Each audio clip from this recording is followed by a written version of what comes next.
Assalamualaikum warahmatullahi wabarakatuh.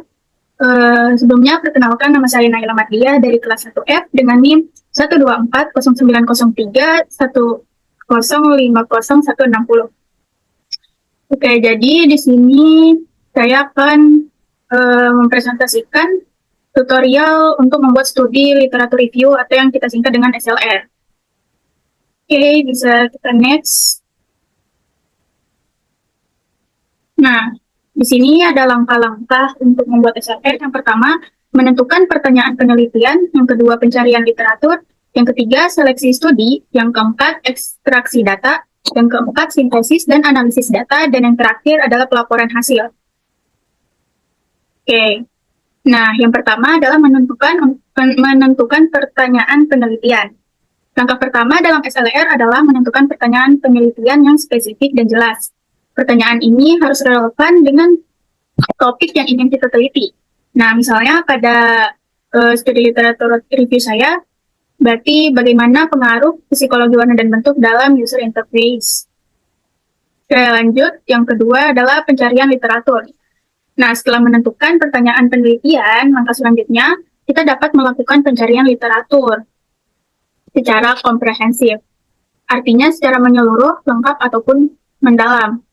Kita harus mencarinya yang mencari literatur yang mencakup semua aspek penting dari topik yang kita ambil. Tentukan kata kunci yang relevan, tahun publikasi, dan jenis literatur yang kita sertakan. Saya dilihat contoh pada gambar di sini ya. Sini contohnya saya mencari pengaruh psikologi warna dan bentuk terhadap user interface. Pencarian literatur ini dapat dilakukan atau dicari di Google Scholar, atau bisa di Scopus, ataupun yang lainnya.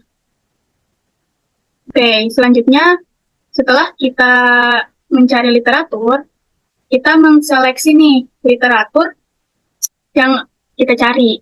Nah, pada tahap ini, kita perlu menyaring artikel ataupun penelitian yang telah ditemukan berdasarkan kriteria inklusi dan eksklusi yang telah ditentukan. Nah, kriteria inklusi ini adalah syarat untuk memilih artikel yang akan kita gunakan. Misalnya, artikelnya atau literaturnya akan membahas topik sesuai penelitian kita, ataupun mungkin literaturnya menggunakan metode-metode tertentu, dan juga tahun terbit. Kita kan kalau misalnya mencari literatur, tentunya menentukan tahun terbitnya juga kan. Nah, setelah itu untuk eksklusi, ini adalah alasan untuk kita menolak artikel, entah itu literaturnya tidak relevan dengan topik kita, atau mungkin kualitasnya rendah, atau tidak sesuai dengan tahun terbit yang kita cari. Nah, di sini bisa di custom ya kalau di Google Scholar. Ini bisa dicari sesuai tahunnya atau mungkin tanggal. Oke, selanjutnya adalah ekstraksi data. Setelah studi diseleksi, data yang relevan dari masing-masing penelitian harus diekstraksi. Data ini mencakup informasi seperti metode penelitian, hasil, kesimpulan. Ini bisa dilihat ya di sini contohnya. Nah, tujuan ekstraksi data ini sendiri adalah untuk mengumpulkan semua data yang kita butuhkan dari berbagai artikel dengan rapi, sehingga nanti dengan mudah untuk kita bandingkan atau dianalisis. Nah, tahap selanjutnya adalah sintesis dan analisis data. Nah, di tahap ini, data yang telah kita ekstraksi tadi, kita analisis dan juga disintesis untuk menjawab pertanyaan dari penelitian kita. Nah, di sini kita bisa menggunakan metode kualitatif ataupun kuantitatif dalam proses sintesis ini.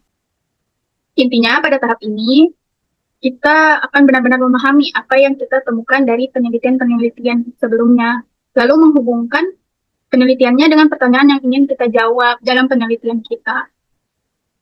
Oke, ini bisa dilihat contoh dari data yang telah kita sintesis. Nanti jadinya seperti ini, ada latar belakang, tujuan, metodologi, hasil, pembahasan, dan juga kesimpulannya. Oke, nah, ini ada pelaporan hasil. Nah, di tahap terakhir itu kan pelaporan hasil ya. Nah, di pelaporan hasil ini setelah kita menganalisis, hasilnya tuh harus disajikan dalam bentuk laporan yang struktur dengan baik. Laporan ini harus mencakup pendahuluan, metode, hasil, dan juga kesimpulan. Seperti yang sudah saya perlihatkan tadi. Nah, ini ada contoh lainnya juga. Di sini ada tujuan, metodologi, hasil, pembahasan dan juga kesimpulan. Nah, selanjutnya di sini saya akan mempresentasikan hasil literatur yang sudah saya dapatkan dari langkah-langkah tadi. Nah, yang pertama, untuk jurnal yang pertama berjudul Faktor-Faktor Tampilan UI UX yang Mempengaruhi Psikologis Manusia. Tujuan dari jurnal ini sendiri yaitu untuk mengetahui faktor-faktor apa saja yang mempengaruhi tampilan UI UX terhadap psikologi manusia, sehingga pengguna akan tertarik dan ingin menggunakannya kembali. Nah, ini ada metodologi hasil pembahasannya, dan dari jurnal ini dapat disimpulkan penggunaan warna dan bentuk huruf menjadi faktor yang mempengaruhi tampilan UI UX. Nah, penggunaan warna yang nyaman bagi konsumen adalah warna yang soft atau lembut, tidak mencolok dan juga tajam, sehingga memberikan efek yang menyenangkan. Kemudian, huruf formal dan tegak setidaknya memberikan kenyamanan visual, ketiga memiliki dampak psikologis yang positif. Sehingga mengurangi beban kognitif, menciptakan rasa aman, dan juga mendukung fokus pengguna. Hal ini penting untuk memastikan teman-teman pengguna yang optimal dalam aplikasi. Oke, selanjutnya jurnal yang selanjutnya berjudul Perancangan UX Aplikasi Sistem Informasi Layanan Administrasi dalam Perspektif Psikologi Menggunakan Metode Prototype. Untuk tujuannya sendiri yaitu untuk membuat user interface sistem informasi layanan administrasi atau yang disebut dengan SILASTRI dengan menerapkan teori psikologi warna dan juga konsep Gestalt. Konsep Gestalt dengan user interface yang baik. SILASTRI dirancang untuk mendukung layanan administrasi mahasiswa Universitas Bina Dharma. Ini ada metodologi, hasil, dan juga pembahasannya. Dan dari jurnal ini dapat disimpulkan bahwa rancangan UI UX aplikasi SILASTRI atau Sistem Informasi Layanan Administrasi yang menggunakan teori psikologis warna dan juga prinsip Gestalt terbukti menghasilkan interface dan user experience yang diterima dengan baik oleh penggunanya. Selanjutnya, jurnal yang ketiga berjudul Rancang Bangun Tampilan UI untuk Game Smartphone How to Live View menggunakan prinsip Gestalt. Nah, tujuan dari jurnal ini yaitu untuk membuat rancangan user interface atau UI untuk game smartphone How to Live View menggunakan prinsip Gestalt dan juga psikologi warna. Di sini dapat dilihat ya metodologi, hasil, dan juga pembahasannya. Nah, dan dari jurnal ini dapat diambil kesimpulan bahwa pemilihan warna yang dilakukan mengikuti teori psikologis warna dan perancangan desain UI menerapkan teori prinsip Gestalt. Jurnal selanjutnya berjudul Perancangan UI UX Aplikasi Layanan Informasi dan Administrasi Akademik untuk Mahasiswa Fakultas Teknik Universitas Samratulangi dengan metode Design Thinking. Tujuannya itu agar mahasiswa lebih mudah menggunakan aplikasi Inspire Unsrat atau aplikasi Siakat ini yang merupakan aplikasi pengganti untuk kebutuhan administrasi akademik. Nah, mengingat aplikasi Siakat yang sebelumnya ini belum sepenuhnya memenuhi kebutuhan mahasiswanya. Sini ada metodologi hasil dan juga pembahasannya juga dapat disimpulkan bahwa penelitian terhadap tampilan UI UX pada aplikasi Inspire Unsrat ini dapat bermanfaat bagi mahasiswanya untuk mendapatkan informasi akademik yang resmi dari Fakultas Teknik Universitas Samratulangi. Dan di sini jurnal yang terakhir berjudul Effect of User Interface and User Experience on Application Cell. Tujuan utama dari penelitian ini yaitu untuk menganalisis pengaruh kualitas UI dan UX terhadap penjualan aplikasi. Ini ada metodologi hasil dan pembahasannya juga, dan dapat disimpulkan dari jurnal ini yaitu bahwa kualitas UI dan UX memiliki pengaruh yang signifikan terhadap penjualan aplikasi. Ini di sini ada literatur saya yang berjudul Psikologi Warna dalam User Interface UI sebagai elemen penting dalam desain experience UX. Nah, jika tadi kita sudah mereview 5 jurnal, sekarang masuk ke tahap pembuatan literatur review. Nah, tentunya di literatur ini kita akan abstraknya, pendahuluan, metode, hasil, dan juga pembahasan, dan yang terakhir adalah kesimpulannya. Nah, untuk abstraknya sendiri, sini saya akan membacakan singkat saja. Di sini ada tampilan dari studi literatur review jurnal saya. Ini yang berjudul Psikologi Warna dan Bentuk dalam User Interface sebagai elemen penting dalam desain user experience. Nah, di sini ada abstraknya. Ini abstrak adalah bagian paling penting ya. Oke, di sini ada abstraknya. Abstrak sendiri mencakup tujuan penelitiannya, metode penelitian, sini metode penelitian, dan juga simpulan dari penelitian itu sendiri. Oke, selanjutnya ini pendahuluan. Di pendahuluan ini desain yang bagus bukan hanya soal fungsinya, tetapi juga kenyamanan, keterlibatan, dan juga motivasi penggunanya. Penelitian ini menganalisis bagaimana warna dan bentuk mempengaruhi pengalaman pengguna dalam UX atau user experience. Tujuannya memberi panduan bagi desainer agar bisa menciptakan pengalaman yang lebih baik, intuitif, dan juga menyenangkan. Ini ya pendahuluan. Jadi setelah abstrak, kita menulis pendahuluannya. Selanjutnya adalah metode penelitian.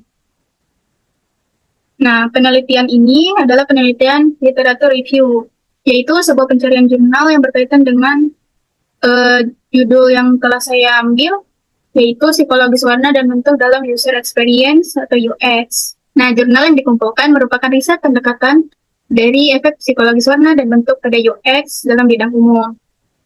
Nah, untuk mencari data-datanya ini, saya menggunakan kata kunci psikologi warna dan bentuk untuk proses pemilihan literatur. Atau mencarinya dengan topik yang saya bahas, seperti pengaruh kombinasi warna dan bentuk, peran bentuk dalam persepsi visual, ataupun psikologi warna dan bentuk kenyamanan pengguna. Nah, untuk mencari literatur review ini sendiri, saya menggunakan Google Scholar dan juga Semantic Scholar. Selanjutnya, saya memilahnya berdasarkan kriteria seleksi yang telah ditentukan. Untuk kriteria sendiri, literatur yang saya pilih adalah publikasi ilmiah yang terbit maksimal. Ini 5 tahun terakhir. Setelah itu, literaturnya mengandung pembahasan yang sesuai dengan topik yang saya bahas, yang saya ambil. Nah, lanjut ke hasil. Nah, hasilnya, hasil yang saya dapatkan, psikologi warna dan bentuk adalah elemen penting dalam desain antarmuka pengguna atau UI karena mampu mempengaruhi pengalaman UX secara signifikan. Hasil yang didapatkan adalah psikologi warna dan bentuk adalah elemen penting dalam desain antarmuka pengguna atau user interface UI karena mampu mempengaruhi pengalaman penggunanya, user experience. Oke, setelah menulis hasil, menentukan hasil, selanjutnya masuk ke pembahasan. Di pembahasan sendiri, pemilihan warna dapat mempengaruhi dan membentuk emosional penggunanya. Misalnya, warna kuning, jingga, dan juga biru digambarkan sebagai warna yang bahagia. Warna merah, hitam, dan juga coklat digambarkan sebagai warna yang sedih. Bentuk dan warna yang konsisten memberikan kenyamanan bagi para penggunanya. Langkah terakhir yaitu menentukan kesimpulan. Nah, kesimpulannya, secara keseluruhan, psikologi warna dan bentuk adalah elemen penting dalam UX atau user experience, dalam desain UI UX karena keduanya mempengaruhi cara pengguna merespon. Warna membantu menciptakan suasana dan mengarahkan perhatian, sementara bentuk berfungsi untuk memperkuat kesan dan meningkatkan navigasi. Desain yang mempertimbangkan aspek psikologis menciptakan pengalaman yang menyenangkan dan juga meningkatkan efektivitas interaksi. Jadi di sini adalah studi literatur review jurnal saya secara keseluruhan. Jadi yang pertama tentu kita menentukan judulnya dulu. Setelah itu abstrak yang terdiri dari yang ditulis dalam 2 bahasa. Ini ada dalam bahasa Inggris dan juga dalam bahasa Indonesia. Setelah itu menulis, jangan lupa keywordnya juga. Setelah abstrak ada pendahuluan. Nah, selanjutnya adalah metode yang kita gunakan ya untuk penelitian studi literatur review ini. Setelah metode ada hasil dan pembahasan, hasil yang kita dapatkan dari jurnal-jurnal yang telah kita cari tadi, dan juga pembahasan dari kelima jurnal ini ya yang telah kita dapatkan. Setelah hasil dan pembahasan adalah simpulan. Simpulan ini berisi dari kesimpulan dari kelima jurnal tadi dan juga simpulan secara keseluruhan. Dan yang terakhir adalah daftar pustaka. Jadi jangan lupa mencantumkan daftar pustaka dari 5 jurnal tadi. Dalam studi literatur review juga kita mencantumkan footnote juga. Jadi dari kutipan-kutipan yang telah kita ambil dari jurnal-jurnal yang kita review. Sini ya ada footnote. dan juga body note-nya.